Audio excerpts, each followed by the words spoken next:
حضور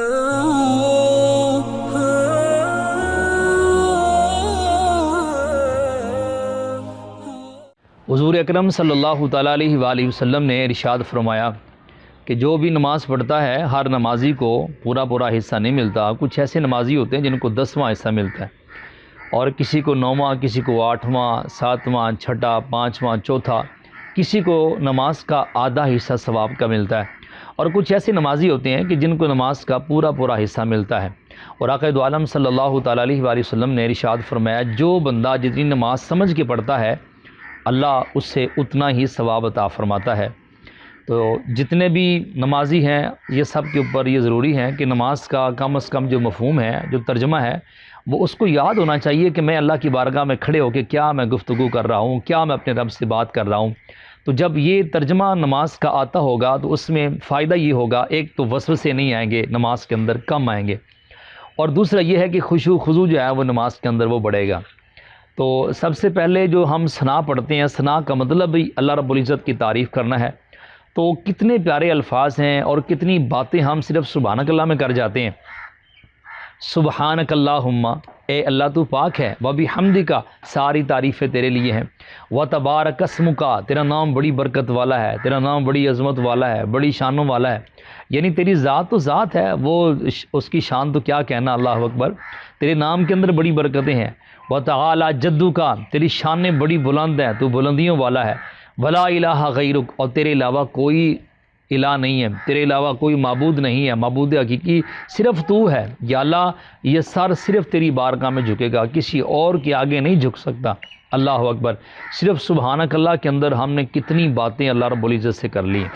تو ہر بندے کو یہ آنا چاہیے. اس کے بعد ہم پڑھتے ہیں تعوذ. اعوذ باللہ من الشیطان الرجیم، بسم اللہ الرحمن الرحیم. میں پناہ مانگتا ہوں اللہ کی شیطان مردود سے. اب اس میں یہ جو اعوذ باللہ من الشیطان الرجیم ہے، یہ کتنا بڑا وظیفہ ہے. مفتی احمد یار خان نعیمی رحمۃ اللہ علیہ فرماتے ہیں ایک بندہ اگر اس کی جان کو اگر کوئی دشمن ہے اس کو خطرہ ہے اپنی جان کا، تو وہ کیا کرتا ہے، تھانے میں جاتا ہے، وہ جا کر کہتا ہے جی فلاں ایک بندہ ہے تو وہ میرا دشمن ہے، میری جان کو خطرہ ہے، تو آپ ایسا کریں مجھے کوئی سیکورٹی دیں اور میری جان کی حفاظت کریں. اب وہ تھانے والے کہتے ہیں جی دشمن بڑا ہے اس لیے ہم آپ کی حفاظت نہیں کر سکتے، تو آپ ایسا کریں، آپ مطلب ڈی پی او کے پاس چلے جائیں. ڈی پی او کہتا ہے جی آپ آئی جی کے پاس چلے جائیں. آئی جی کہتا ہے جی آپ ایسا کریں، جو پاکستان کی یا ملک کی ہماری بڑی فورس ہے آپ وہاں پہ جائیں، کیونکہ دشمن جو ہے وہ بڑا ہے. تو دشمن کی طاقت سے زیادہ طاقت ہوگی تو ہم دشمن کو قابو کریں گے. تو وہ فرماتے ہیں کہ انسان کی جان ایک ہے لیکن اس کے دشمن بڑے ہیں. شیطان اس کا دشمن ہے، نفس اس کا دشمن ہے، غیبت، حسد، یہ ساری کی ساری یہ اس کے دشمن ہے. اب ایک جان ہے، دشمن بڑے پاورفل ہیں. تو ایک ایسی طاقت ہونی چاہیے اور ایسی بارگاہ ہونی چاہیے کہ جس کے اندر بندہ محفوظ رہے اور یہ جو جتنے بھی دشمن ہیں یہ اس جان کا کچھ بھی نہ بگاڑ سکے. اللہ اکبر. تو فرماتے جب بندہ اعوذ باللہ من الشیطان الرجیم پڑھ لیتا ہے وہ اللہ کی پناہ میں آ جاتا ہے، اور جو اللہ کی پناہ میں آ جاتا ہے پھر اسے دنیا کی کوئی طاقت بھی بہکا نہیں سکتی. اللہ اکبر. وہ رب کی بارگاہ میں اس کا یہ مقام اور عظمت ہو جاتی. اس لیے اعوذ باللہ کا ورد ویسے بھی نماز کے علاوہ کرتے رہنا چاہیے. دوسرا بسم اللہ الرحمن الرحیم ہم پڑھتے ہیں. اللہ کے نام سے شروع جو نہایت مہربان اور رحم فرمانے والا ہے. بسم اللہ کی بڑی فضیلتیں ہیں. علماء نے لکھا کہ اس کے لیے جہنم کے دروازے بند ہو جاتے ہیں اور جنت کے دروازے اس کے لیے کھول دیے جاتے ہیں. اس کے بعد سورۃ فاتحہ.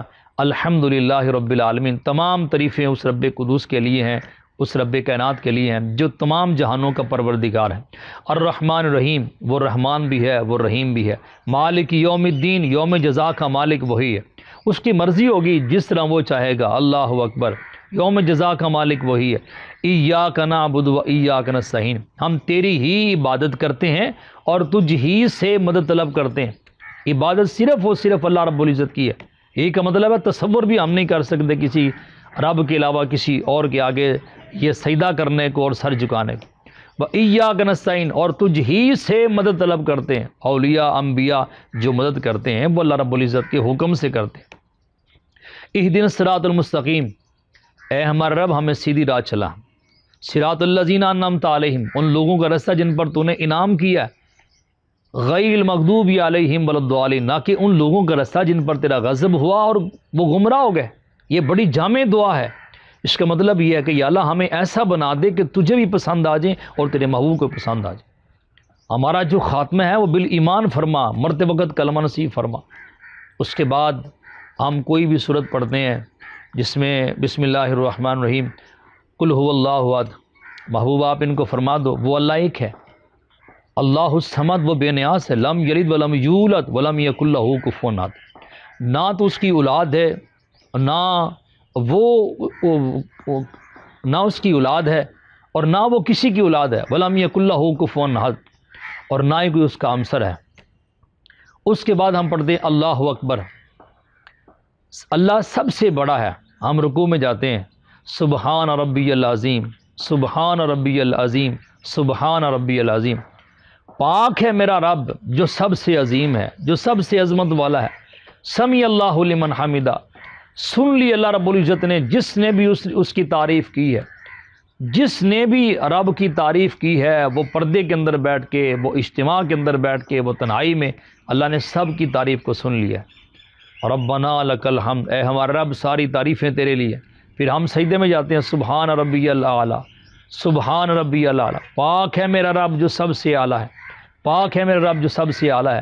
اور یہاں صوفیہ ایک بڑی پیاری بات کہتے ہیں، سبحان ربی العظیم اور سبحان ربی الاعلیٰ کے، اس کے جب یہ ترجمے کے مطابق کہ جو ہم کہتے ہیں نا سبحان ربی العظیم، ہمارے کہنے سے اللہ عظیم نہیں ہے۔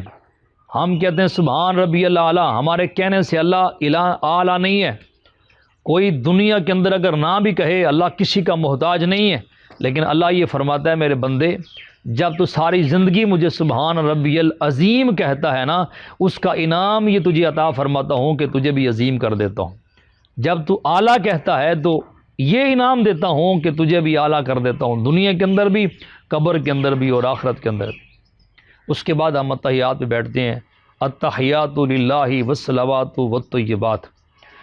یا رب العالمین میری قولی، میری فعلی، میری بدنی جتنی بھی عبادت ہے نا، جو زبان سے کی ہیں، جو بدن سے کی ہیں، جو مال خیرات کی ہے، وہ سارا کا سارا تیری رضا کے لیے۔